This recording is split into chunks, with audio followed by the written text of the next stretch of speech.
তুমি যদি এই ভিডিওটিতে ক্লিক করে থাকো তাহলে তুমি একজন মাধ্যমিক শিক্ষার্থী। প্রিয় মাধ্যমিক এবং দশম শ্রেণীর ছাত্রছাত্রীরা, আমাদের চ্যানেল লেটস ক্র্যাক স্টাডিতে তোমাদেরকে স্বাগত। তো আজকের এই ভিডিওতে আমরা তোমাদের নিয়ে চলে এসেছি জীবন বিজ্ঞানের কিছু গুরুত্বপূর্ণ 5 মার্কসের প্রশ্নের সাজেশন নিয়ে।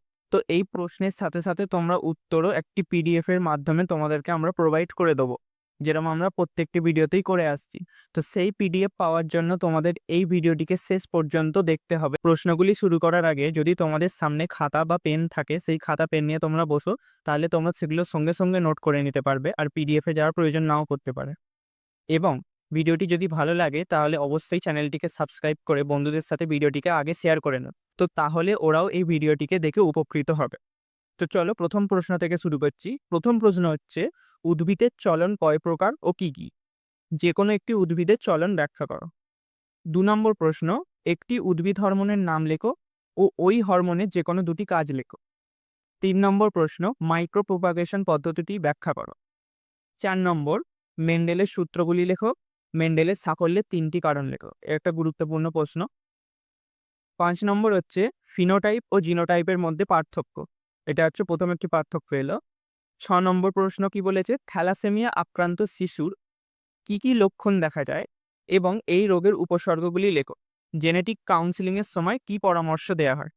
7 নম্বর প্রশ্ন, একটি সংকর কালো গিনিপিগের সাথে বিশুদ্ধ সাদা গিনিপিগের মিলন ঘটালে যে ধরনের আপত্য গিনিপিগ উৎপন্ন হতে পারে সেটিকে চেকার বোর্ডের সাহায্যে দেখাতে হবে। নেক্সট 8 নম্বর প্রশ্ন, ডারউইনের মতামত অনুসারে কিভাবে একটি নতুন প্রজাতির সৃষ্টি হয়। 9 নম্বর হচ্ছে, ল্যামার্কের অভিব্যক্তি সংক্রান্ত তথ্যটি বর্ণনা করো। আর 10 নম্বর, চিত্রের সাহায্যে নাইট্রোজেন চক্রটি বর্ণনা করো এবং এই চক্রের 3টি ধাপ বর্ণনা করো। নাইট্রোজেন চক্র ব্যাহত হলে কি ঘটনা হতে পারে তা সম্পূর্ণরূপে ব্যাখ্যা করো। এবং 10 নম্বরের সাথে সাথে আরেকটি বোনাস প্রশ্ন লিখে নাও, গঙ্গা নদীর দূষণের ফলে জীববৈচিত্র্যে বিপন্নতার 3টি উদাহরণ দাও। তো এই 11টি প্রশ্ন যদি তোমরা ভালো করে প্র্যাকটিস করে যাও তাহলে তোমরা তোমাদের পরীক্ষায় গিয়ে ভালোভাবে অ্যান্সার লিখে আসতে পারবে।